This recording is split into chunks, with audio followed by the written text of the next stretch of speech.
All right. Oh my God. Here we are.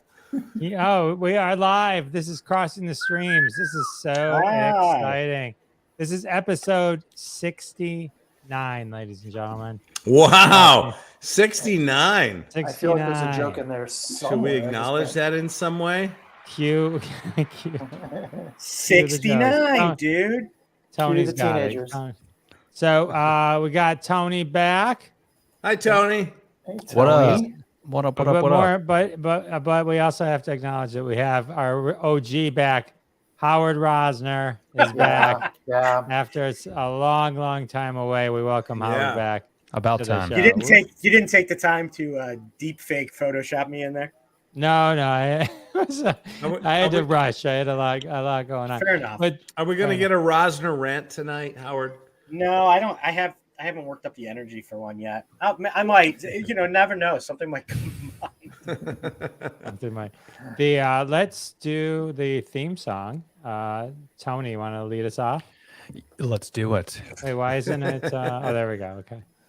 Go Here's ahead. the story of some lonely fellows who spend way too much time watching the TV. All of them have jobs and not friends. Well, not really. Just between you and me. Ron. They made a live show out of their hobby. Every TV watching dream. Jeff runs Sal and Bob, and then there's Howard. They call it Crossing Streams. Howard. And then one day they went live on all the platforms. You could hear the people laugh and shout and scream. Still can't find another word that rhymes with platform.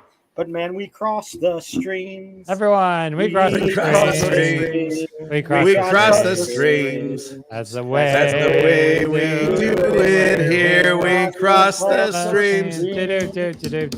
Fantastic. Lee is in the house. Nice to see Lee again. Lee is always in the house. We love good to Lee. see Thank you for being a Hi, super Lee. fan, sweetheart. Lee 69.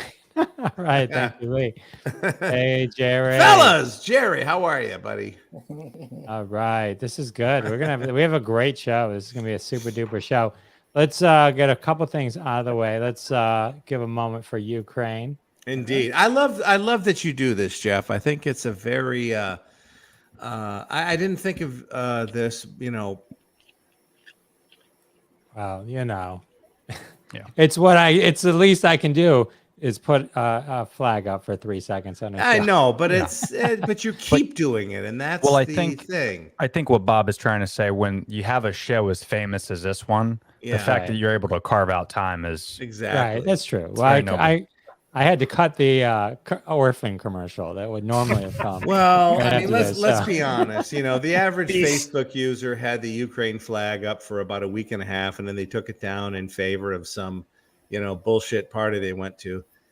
So the fact that you're still doing it, I applaud you. It's funny you mentioned that. This is a Jeff rant. So I have posted, and I think this is why no one likes my Facebook posts anymore, but it's like I've posted in the past. It's like, you can support something that Facebook didn't create an AVI for. Yeah, that's right. It's okay to, stand up for Israel or whatever you're doing at that time before they put the little banner. You can make your own. Before they make it easy for you. Yeah, before they remember I think it was, I don't know when this was, 10 years ago when Fukushima took place, the reactor explosion, and everybody put the Japanese flag. That seems to me, I don't know if that was the first time, but it seemed like the first time that people in America are like, yeah, okay, we're going to support this, right? And then after a couple of weeks, being Americans, we went, okay, how long do we have to keep this thing up? We don't know what to do. Right. It's kind of like, all right, it's been enough time, right? Years. Let's just give him a Grammy. Grammy. I mean, what? You put in the time, right? It's the funny thing about Louis C.K. winning a Grammy that everyone's upset is, and I agree, I don't think the time to be upset is when he won. What where was the upset when he was nominated? That's when you should have been upset. The fact that if he had lost, you would have been okay. How about the fact that he made it to the top 5? That's where everyone should have kind of stood up and said, this Grammys is bullshit. Let's do whatever we want to do about that. What he did, it was horrible and shouldn't have been rewarded. But that wasn't the time to get mad. That's the Facebook thing again for you. It's like, oh, now it's easy. He won. So now we can have something with it very specifically to be outraged about. Yeah. There's very little outrage in nomination, you know. There's no energy anymore for outrage. There's no energy. We just don't have it anymore with all the despicable things that are happening around the world, starting with Ukraine and the piece of shit Putin and anybody who works for that guy. There's just no energy anymore, right? We're just like, I don't have it. Everything sucks. Who has energy? You know who has energy, Bob? Your hands. Tucker Carlson. Tucker Carlson, that fuck stick. That piece of shit. He's the worst of them all. What kind He's the worst. Wait, let's. The best clip of all, one of the best clips of all time is when Jon Stewart was on and ripped him for being a grown man wearing a bow tie. Yeah, I love that. It's one of the all-time best clips. I love Sean Penn. I love Sean Penn telling Sean Hannity yesterday, "I don't trust you." I never really gave a shit about Sean Penn. I thought he was another jerk off, but he's done some really good work in Ukraine, and he's done some really good, work on bringing some attention to some atrocities that are happening there. And he flat out told Sean Hannity, "I don't trust you. Look, man, I don't have time for politics. You brought me on here. Let's do what we're gonna do."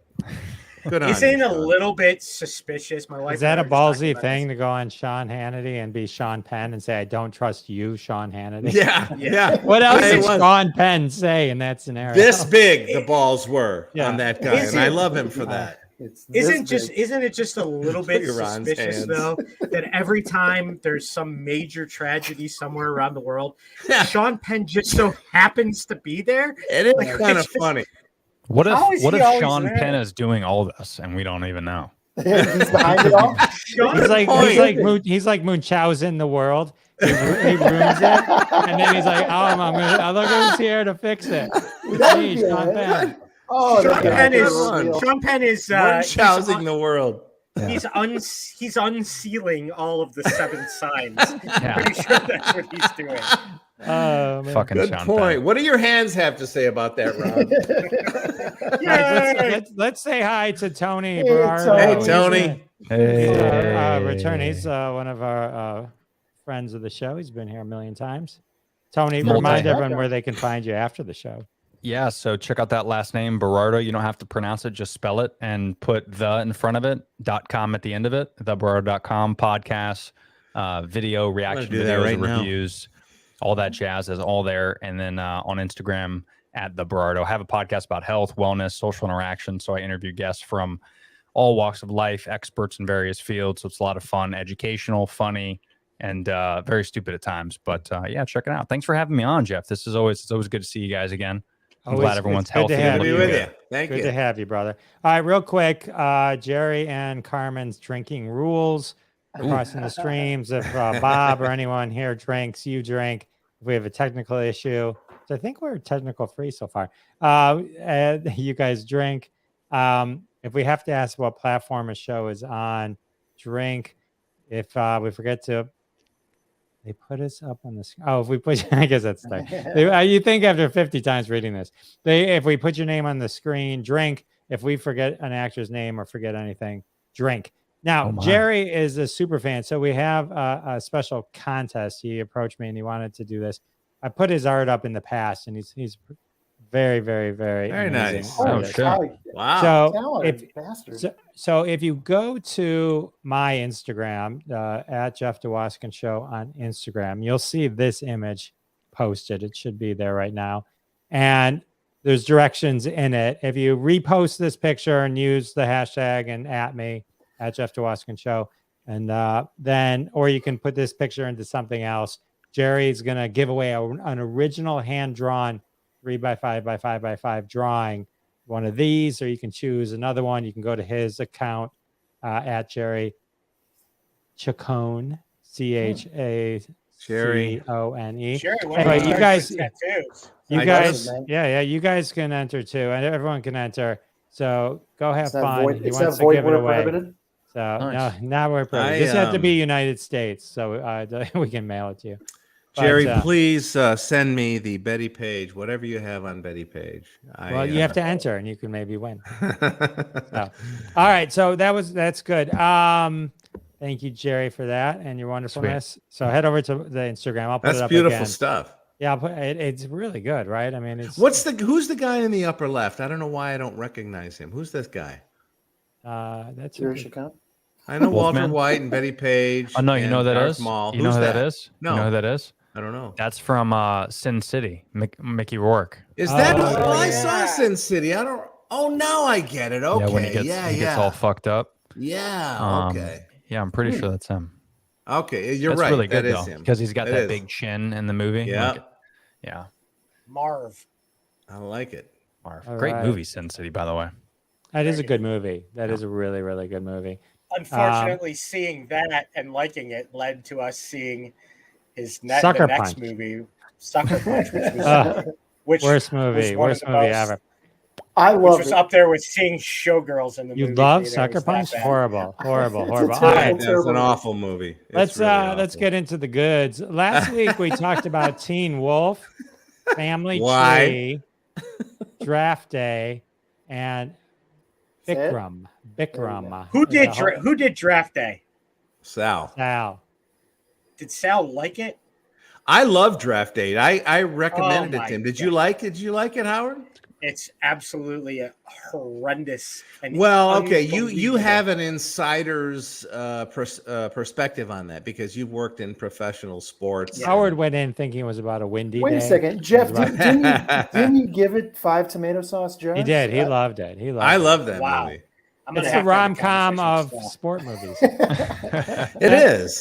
This week we got That's a good one. Jerry Maguire. This week we got a good one. We got Life and Beth, Jimmy Savile, a British horror story, The Batman. That's going to be a good one. And Trust No One, The Hunt for the Crypto King.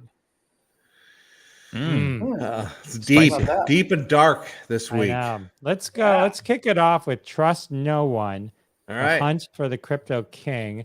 I will say I watched this as well. Did you finished it, right? Yes, Good I for have you, a man. very That's good. specific review that I will give right after yours. So how many of you guys have messed around with crypto? Have you guys played around with it? I mean, I've won and lost a little bit through Venmo. I dabble in it. I'm Yeah. not one of these guys that has committed any substantial portion of my Neither life to have it. I. But I'm having fun with it, and you know, I will just say there is an element of crypto that you're sending money to these exchanges you've never heard of before, and like you don't know where the money's going, you don't know who's seeing it, you don't know if it's real. True. Your money goes, and you see it leave your bank account, but you know all you really see, if you think about it, is just a representation of how many coins you might have on some kind of exchange, and the rest is frankly just left to trust. You mean like the And- banks and stock market? Like Go the ahead. banks and the stock market, Yeah. exactly. Well, You Wait, mean like Jeff. Rosner's baby connection collection? so you know, it was only a matter of time until a story like this was going to come up, where a major crypto trading platform just disintegrates before your eyes, and all the money is gone. And wrapped around this is the story that's profiled in the Netflix documentary Trust No One, The Hunt for the Crypto King. This gentleman, his name is Jerry Cotton. He's a Canadian who ran at the time the largest cryptocurrency platform in Canada. And it was a thriving business for the longest time until the day he died, seemingly. And he died, get this, with the electronic keys dying with him to the entire platform. So depending upon who is giving you the profile of this, anywhere from between 160 and 250 million dollars in crypto assets gone within moments. And his wife has no idea how he ran the business, has no idea how to get into his computer, can't get to the keys. His business partner is discovered to be a slime ball with a past in other types of crimes of malfeasance and other things. He can't apparently get into the computer or doesn't know where the keys are, and the guy's dead. And that's where the story should end, except a number of different folks who lost their money get together and become kind of pseudo sleuths themselves to propose an alternative possibility, and that is the guy's not dead. The guy faked his own death, and he is on a beach somewhere with $200 million of their money. Okay. And the wife was in on it, and the business partner was in on it, and there's no doubt, and through a series of things that are not all that coincidental, they just absolutely believe this guy never did die, and that's where the story really begins. And I wish I would love to be able to tell you, and Jeff, I'm interested in your opinion. I would love to be able to tell you this is the setup to a really thought-provoking, really interesting documentary. But what ends up happening in the production of this documentary, despite the fact they got so much good, true material to work from, is that they leave the health of this production to these really poorly produced conversations with these amateurs trying to get to the bottom of what's going on in this case. A lot of conversations that are brought to the surface through Reddit. A lot of texts between the people that lost their money. There's no real, hard, journalism going on with this. Well, wait a I was minute. hoping- How did Yeah. people lose their money in this? I thought this guy, whether he's dead or not, really. Yeah. How did he take advantage of these so people? one of the cases that they were particularly that was one of the more compelling aspects of it was this guy profiled about he was trading money and it wanted to avoid a tax element of it, so he used the cryptocurrency platform that this guy ran just for the briefest of moments. He put his cash into the platform and then was going to pull, I believe, Bitcoin out of the platform all in one transaction, and put his cash into the platform and then started clicking. $400,000. Right, $400,000, and ain't nothing coming out of it. And he keeps getting windows coming up saying that this is still being processed, and we have to we'll let you know when we You know what this reminds me of? I'm sorry to interrupt, but this vision I have in my head is that scene in Ghost where Tony Goldwyn is trying to access. He's get that money out, and Patrick Swayze is the ghost behind him going, "It ain't there, dude." Yeah. Well, so I'm here to tell you, I'm disappointed in the documentary. It's a super interesting story, and that's my disappointment. Is they took something that I think that was really, really interesting, and they didn't do enough with it. Once they got into the harder journalism, finally towards the end of the documentary, one of these investigative journalists did go to where this guy supposedly died, and actually figured out the actual hospital and the doctor that cared for him. And as I don't think it's wrecking anything. Did determine actually, in fact, the guy did die. Oh, okay. But the money's still gone, and the wife is still around, and seemingly they're not sure what's going on with her or whether she has access to the money or not, because she's not talking, and the slimy business partner is still around. It just doesn't come fully around to giving you a sense of the caper, and that's what you really want throughout the documentary. You want to get your closure. You need closure. So go ahead. I'll pause here because Jeff saw it and I'm interested in his opinion. So this would have been my review had you not seen it. I would have been like, "Hi, I saw Trust No One: The Hunt for the Crypto King." It could have been an email. Whoops. Yeah. That's my entire review.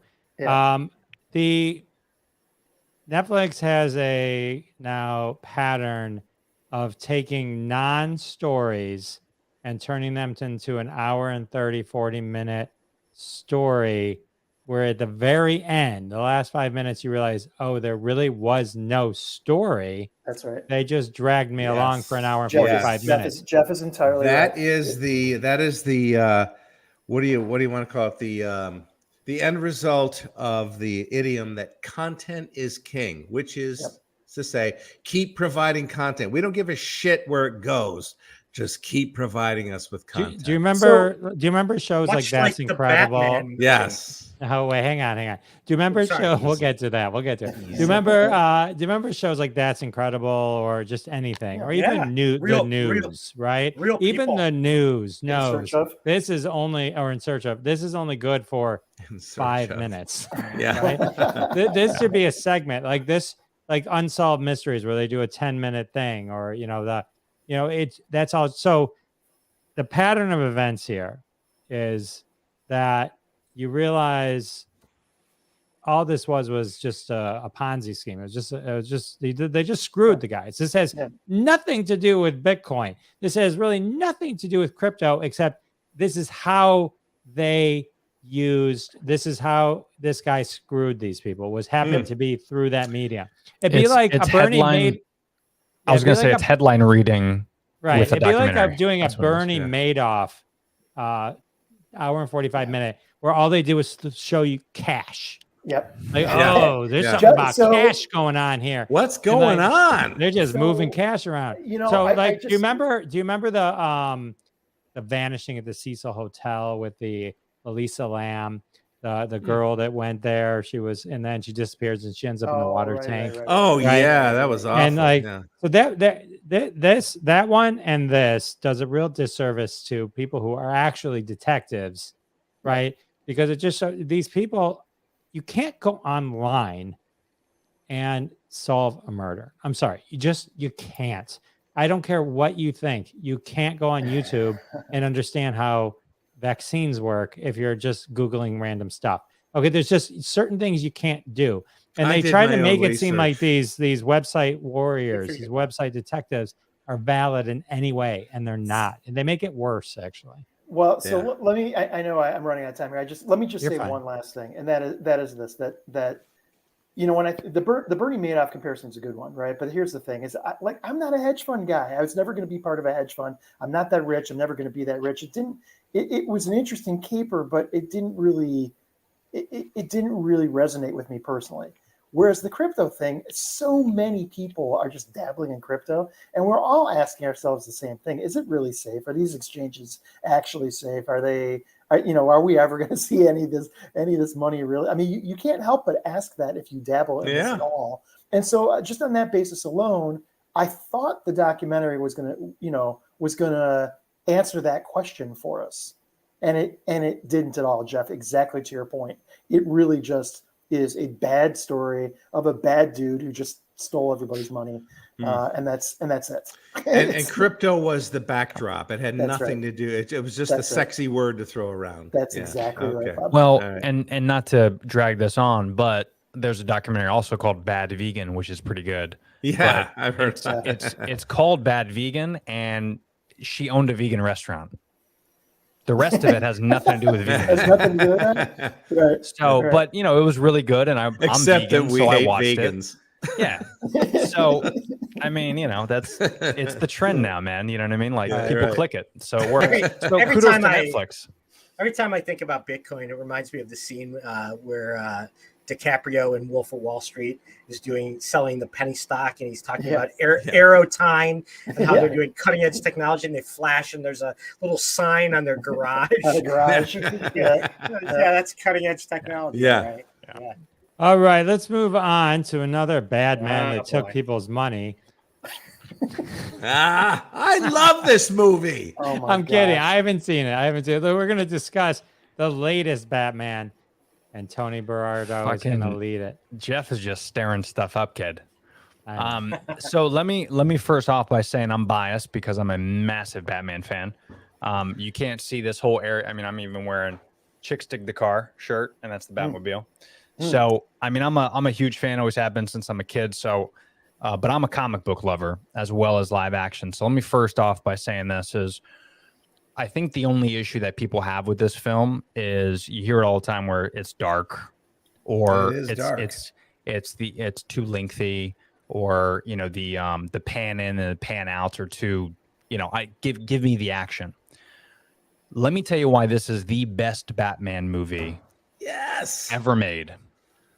For two reasons. It is the most comic book accurate live action that we've ever seen. In terms of if you picked up all the comics and averaged it out, this has the most juiciness from a legit comic book fan. So Matt Reeves delivered that on that end. But it's also, in my opinion, I think the most beautifully shot film that I've seen in a long time. So try to take the equation out of it. It reminds me a lot of like Seven, how Seven was very dark and ominous, but Seven was just a beautifully shot film. The LUTs that they used, the filters, all that stuff. So you get a lot of that from the Batman. But one thing I thought was incredible about this is, which people don't understand, you've never seen Batman when he's 24 months being Batman. Like there's not one, not even Adam West, like there's not one single time you've seen him on screen.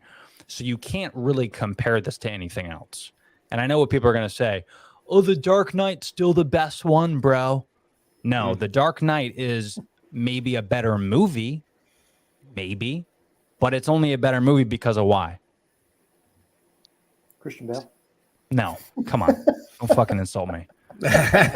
Heath Ledger.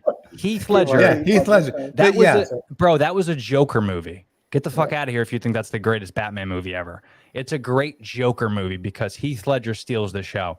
If you take him out and put in Jim Carrey's Riddler, is it the same movie?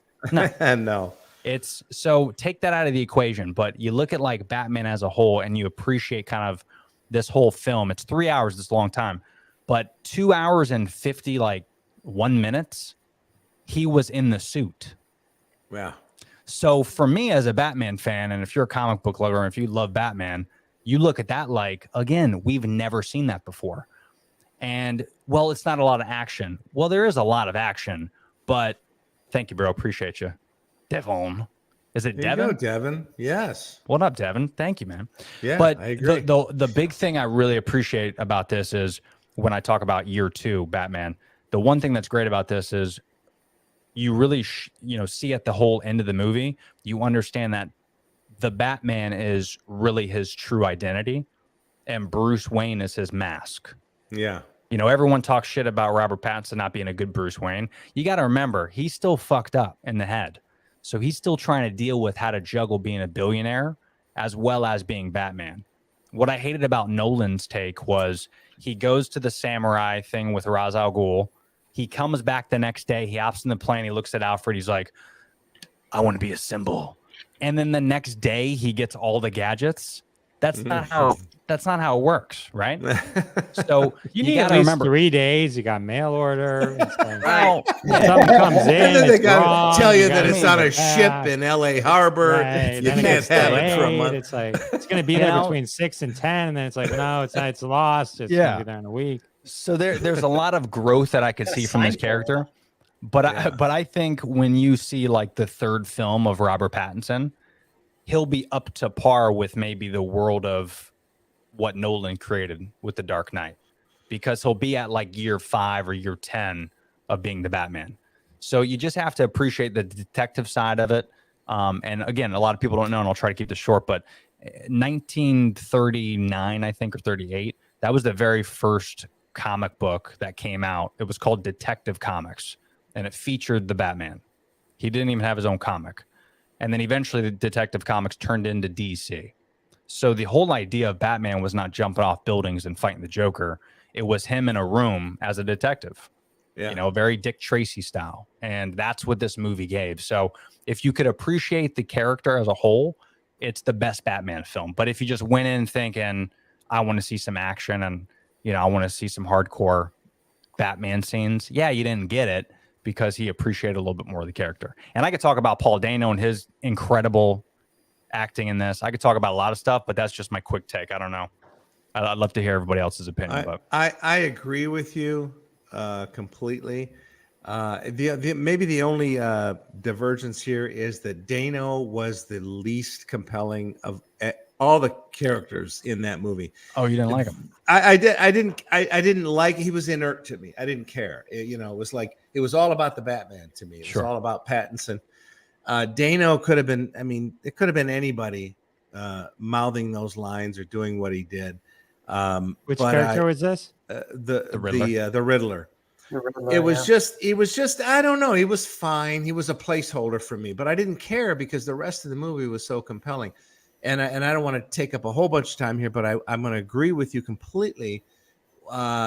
Yes, I mean, in the early days, Batman was the world's greatest detective. That's what he was always billed as. And this is a detective story. This is Seven. This is Batman. This is a whole bunch of different movies all sort of put together. But let's be honest, Seven was was an amalgamation of other movies too.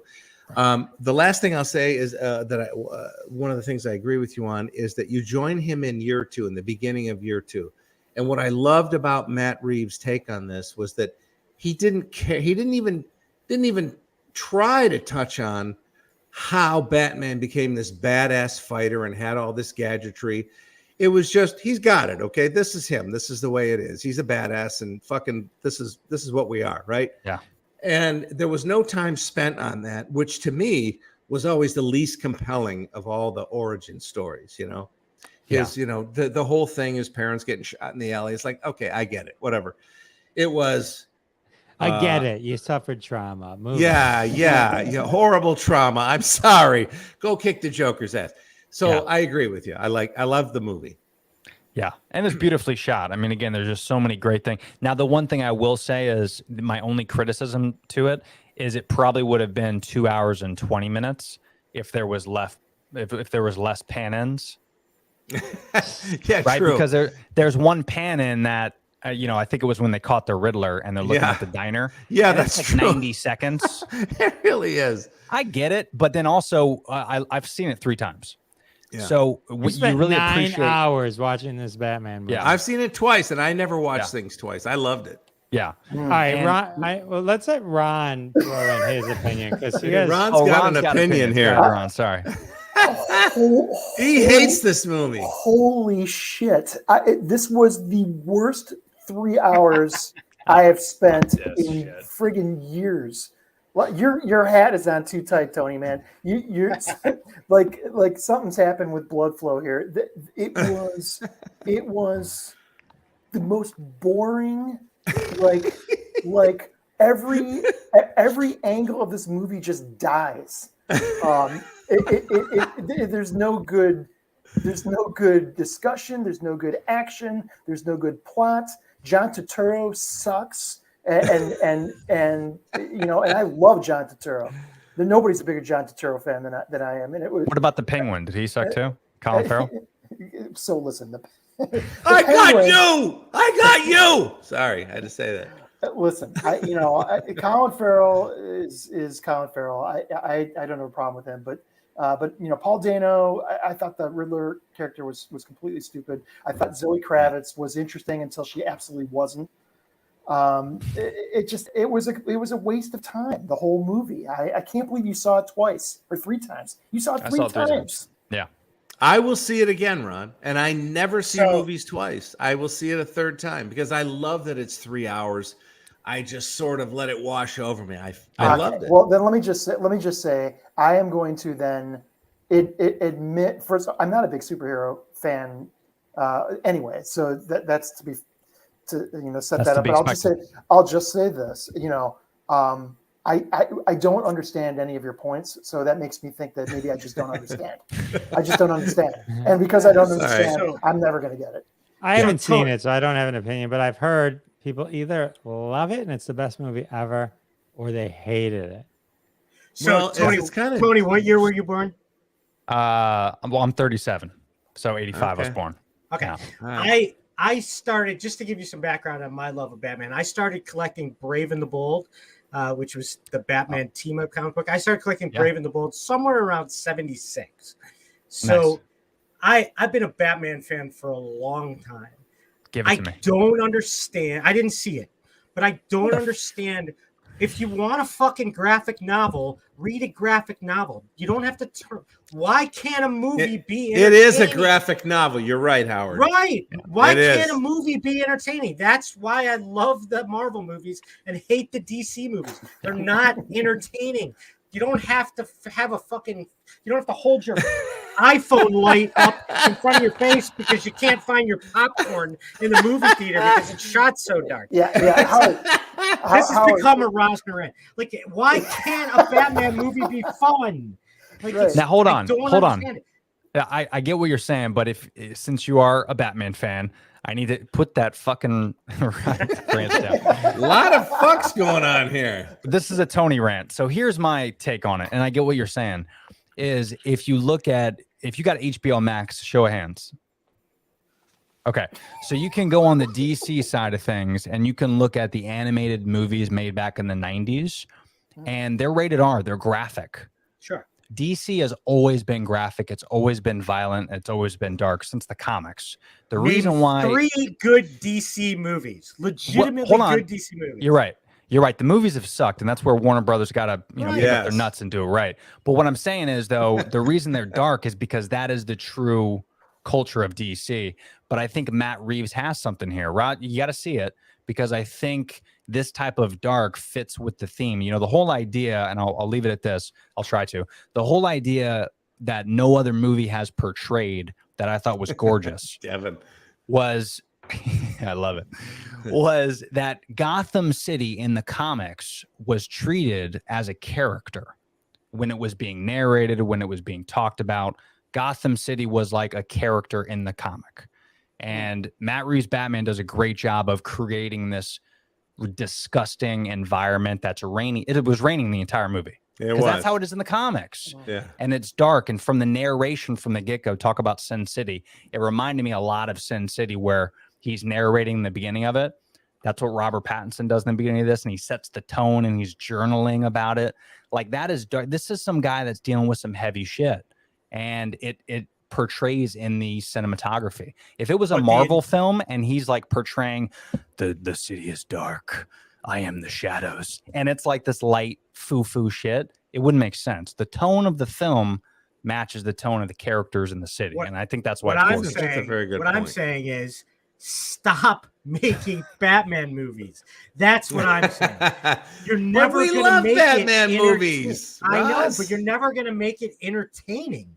If you're not going to make it know, entertaining, just I leave it thought to it a was- You graphic realize novel. that Wildly 90% of the movies in the last 20 years were either Batman or Spider-Man? Yeah, that's true. That's a statistical fact. In defense of this movie, I will say this: there's 3 hours of darkness and some nasty shit and a lot of psychological, shit that Pattinson has to work out. The ending of it is the payoff, and I'm not going to ruin it for anybody. Matt Reeves, I think he strikes the perfect balance leading up to the very end, and at the very end you go, oh wow, thanks man. Yeah. I needed that. That made it all worthwhile. What did you Wouldn't feel agree? about the 5-minute Joker clip? I watched some. Oh, of that. I was don't like, give a shit about. I don't want to fucking hear about the Joker anymore. There's a bunch of Batman villains they could put in there, and look, Heath Ledger, he hit it out of the park. Stop trying to match that. I will say this about the deleted scene, though. Here's what's going to be great about this. Mark my words. They're working on an Arkham Asylum series on HBO Max. Yeah. I would bet my left testicle and my other good lung that I bet they're going to create like a Hannibal Lecter type of thing, and the Joker is going to be the main Hannibal Lecter type thing, and Batman's going to come in and get his advice on these other criminals, and we're going to see a lot of different criminals, and then those criminals will actually be in live action movies. That's what I think. so you Would it think be boring then, you too? think they just did wanted to something just to promote another film? So Yeah. see, they are just like Marvel. Right. Yeah, Yeah, exactly. right. They're just Well, doing they're it in a finally very getting slow it. way. DC is finally getting their shit together and understanding. You weave these things together, and you might have something. Yeah. This took them forever to figure that shit out. Yeah. But the Batman is actually streaming on HBO Max, I think, at the end of this month. So if you guys want to wait, I might even see it again in theaters just based off this god awful conversation to solidify the fantastic movie that is The Batman. And I'm he's convinced that what's a good that movie? all my back problems were started by having to sit through the goddamn Snyder reboot for 3.5 hours. That's where my back. All right. And by the way, just to Devin's point, the only person I'm worried about coming up from behind me is Regal Cinemas taking $15 for me to watch this hunker. Regal Cinemas. Go to AMC like a man, would you? Go to Phoenix. They have recliners. Well, we have Imagine here in Detroit. So I'm going to take a second and pimp my podcast for a second. All right. Because it's of specific relevance to this I love conversation. that show on MTV. So my episode, which airs at Thursday midnight. So when the clock turns to Thursday tonight, my guest is Roy Schwartz. You're like, I have no idea who that is. He's an author. He wrote a book called "Is Superman Circumcised? The Jewish History of the World's Greatest Hero." And That's hilarious. Everything that we're talking about, Batman, Bob Kane, Jewish, Detective Comics, DC, the whole construct of the comics industry was created by mostly sons of or Jewish immigrants. And this is one of the ways that they kind of made their way in America. And Jerry Siegel and Joe Shuster, the creators of Superman, both Jewish boys. And we talk about, it's a fascinating story. It's not a Jewy story. You're like, oh, I don't, it's like, it's just history. It's just the way it is. But it's like, it's a fascinating thing, the stuff that we talk about and go into like some of the deep of how the mythology of Superman came to be and where the roots are and a lot of the things that we just take for granted that we know as Superman. It's a very interesting, it's a very interesting conversation. I mean, it goes into from the beginning of Superman in 1938, which you mentioned, all the way through when it starts to adapt some Christ characteristics as well. But it's a really, really it's one of my favorite interviews I've actually done. And so I'm excited. I will be watching that. Okay. Jeff, I will be watching. We'll watch. So very cool. All right, let's go to one more. Do we think it is the time for the return of Ross? Yeah. Let's talk about life and death. So Life and Beth is Amy Schumer's new show on Hulu. It's 10 episodes. Amy Schumer takes a lot of crap. I happen to think she's very good, very good. I do too. Very funny, and I love the stuff that she's created more than anything. Trainwreck to me is one of the funniest movies of the past decade, no question. Agreed. This has moments of Trainwreck funny, but it's a much more emotional show than that. So the gist of the show is very autobiographical for Amy Schumer. The gist of the show is she's closing in on 40. She has a job she doesn't love. Her boyfriend is just a mess. She hates that relationship, she comes to discover. And it all kind of coincides with her mother passing away. A lot of the show is shot in flashbacks to her childhood. And so kind of as the show goes along, she kind of breaks up with the boyfriend. She moves into her mother's old house on Long Island, away from the city. And she starts to kind of find what she's missing sort of in life, or what she thinks she's missing. Michael Cera plays a guy that she becomes involved with who is very clearly in the show on the spectrum. And I didn't realize it until my wife pointed it out, but Amy Schumer's husband is very awkward socially. And he's definitely been diagnosed with Asperger's. And so the character is very much based on him. Her character and a lot of stuff is very based on her life. So it's definitely got some hints of drama and melodrama. But then the hints of funny they're not laugh out loud funny like Trainwreck, but they're really sarcastic funny. There's a couple of laugh out loud moments. She, of course, includes some of her favorite co-comics. Dave Attell plays the rabbi that does her mother's funeral. Christy Stefano. Yarmonika Saunders plays one of her best friends. She's great. Gary Goldman plays a character named Shlomo. I who haven't love. seen it yet, Howard. Is he a main character or is he sort No, of an no. None of the ancillary other guy? comic. The only other comic that's really a main character is Yarmonika Saunders, who plays her best friend. She's really good. And then there's some other ones. Rachel Feinstein plays her best friend from elementary school and middle school that she's been kind of estranged from. It's really good. They kind of so it's a really interesting show. There are some really funny parts, and I really enjoyed it because it wasn't laugh out loud funny. It was a little bit more, a little bit deeper than just slapstick comedy. And then what's really cool is kind of at the end of the final episode, when they kind of wrap things up, they talk about her having played volleyball, which I guess she did in real life, and she's playing in kind of an over 40 league at the end of it. And then they flash, and without you even, it's not even a flash. You just like, it all of a sudden switches, and like Michael Cera's character is actually her husband. It's like, not acting. It's actually people from around her life all playing volleyball together. So I really enjoyed it. It's a quick, easy watch, 10 half-hour episodes. But it's good because it's, you could tell that doing the show was pretty emotional for her. There's some scenes where she's really, it's acting obviously, but it's really hits home for her. Michael Rappaport plays their father, who's kind of been out of the picture for a long time. And I love Michael Rappaport in anything. He's really good. I recommend it. It's a good, reasonably funny, but decent, interesting show that's different from a lot of the other stuff she's done. Interesting. Cool. Yeah. Bro, you got to throw up Jerry's last comment. That's hysterical. What did he say? What did Jerry check on?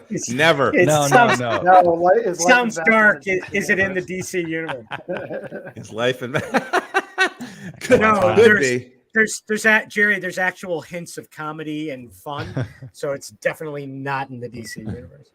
It's Cheers, more like Ron. independent. I sell wine. Rosé. Anybody else seen it? I seen the first half of the first episode. I didn't. 15 minutes? That should give you I a enjoyed good it. Well, So no, much that you I didn't got finish it. distracted. It's not like I stopped. Something came up and I had to stop. And Oh. then I And had I to jump in. Then I had to jump into Trust No One: The Hunt for the Crypto King, and then ended up feeling like Ron Disappointed. felt about Batman.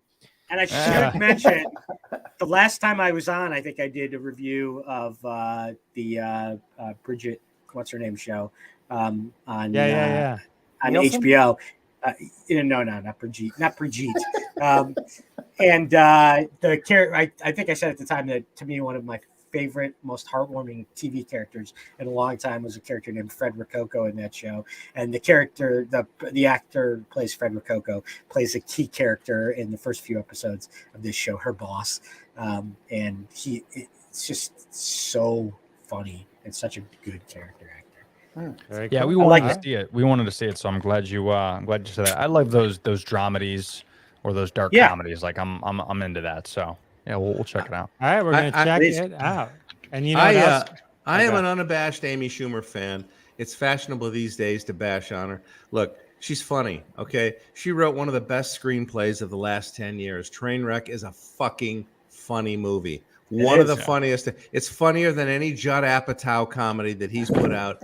It really is. And it's got Dave Attell in it. So, and somehow she's managed to be worth $50 million. Okay, listen to me. Yeah. 50. But you don't do that by accident. A lot of people are jumping on the "we hate Amy Schumer" bandwagon. No, she's a funny girl, man. That's the truth. Yeah, I agree. All right, The show Sorry, I was just going to say, if nobody's seen the cooking show she did with her husband, who's a trained chef, where they're in the kitchen cooking together and she knows nothing about cooking. I haven't seen that. It's really, that's a really funny show too. Okay. I think probably Food Network maybe, but maybe Netflix. But it's really good. Sorry. All right. Oh no, that's All okay. right, Good review, Howard. Let's go to Oh, Jimmy God. Seville. We gotta end with British this? horse. Yeah, we're gonna end with Jesus. Jimmy Seville. Oh, I feel bad about this because we've had such a sort of this has been a rollicking show. Don't you agree, guys? Rollicking. It is. It's been rollicking. It's just been- moved. Yeah. We've had a lot of good. It's been a good show. Yeah. Yeah, good, interesting conversation. Good mood. But now you got to end it with this shit. I'm gonna do an abbreviated Jimmy Savile, a British horror story documentary review. This just aired today. This was the first day it aired on Netflix. Nice. And it's a two-parter. It's about 3 hours. I'm going to tell you openly and honestly, I got through about 2.5 and I said, fuck it. I can't stand watching this anymore. I just can't. I know the story. I know, because I followed the Jimmy Savile story before this documentary.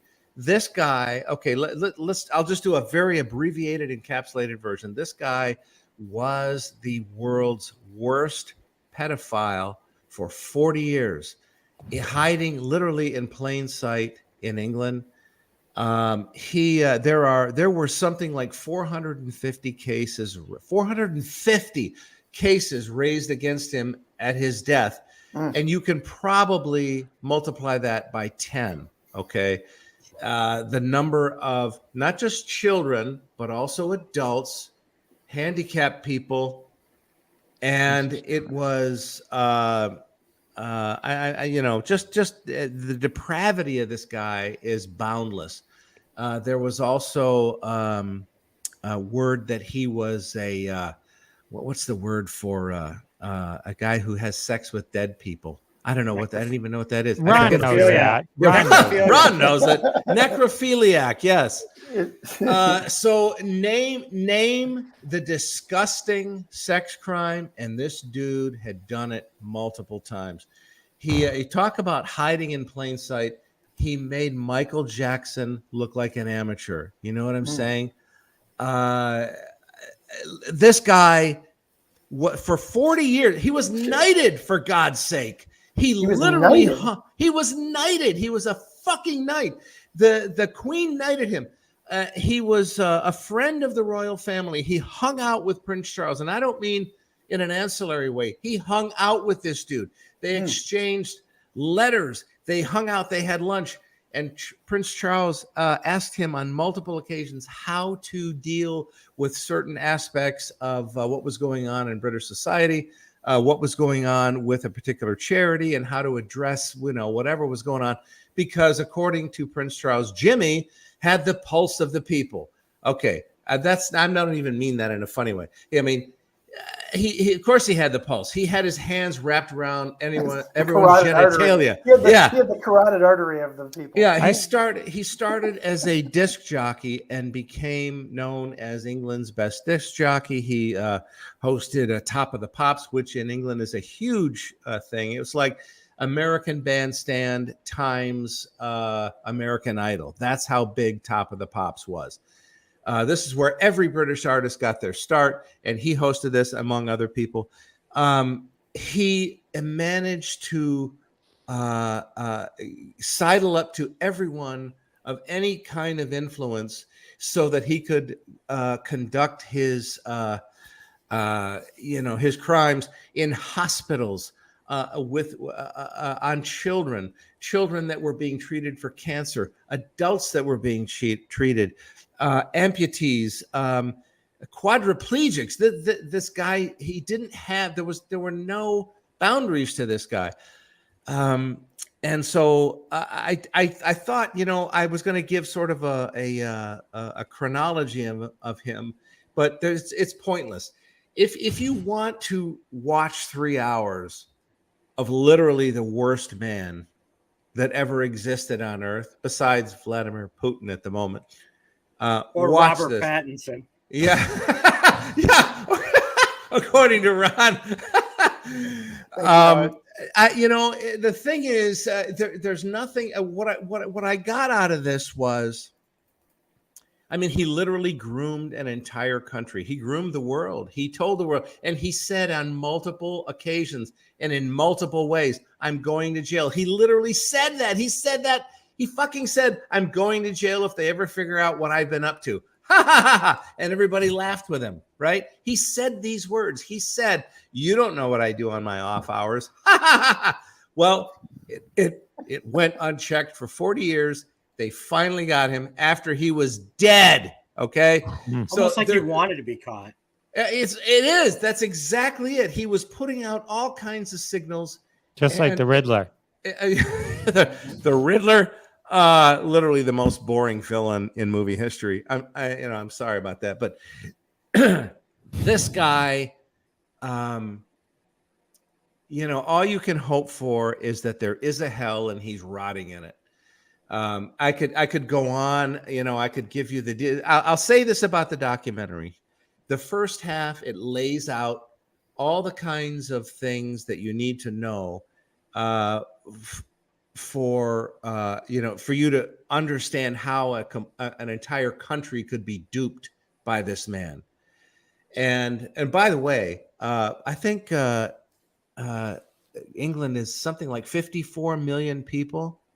At the height of his popularity, his show, Jim Will Get It Done, commanded 20 million viewers. Wow. Okay, that is 40% of the entire population. Yep. That's as if in the United States that 40 million people watched his show. That's unbelievable. So I guess the only lesson I got out of this was that watch the people who are around your children and your grandchildren. Watch them with a very jaundiced hawk eye, because you never know where it's coming from. None of those people in England saw it coming. Well, wasn't this clown, isn't he a big reason why we have those websites where you could see a pedophile close to you? I don't know. He died, in 2011, I think. Right, at 84. He was 84, yeah. And if you look at him, by American standards, if anybody in America, you'd say, what a fucking freak.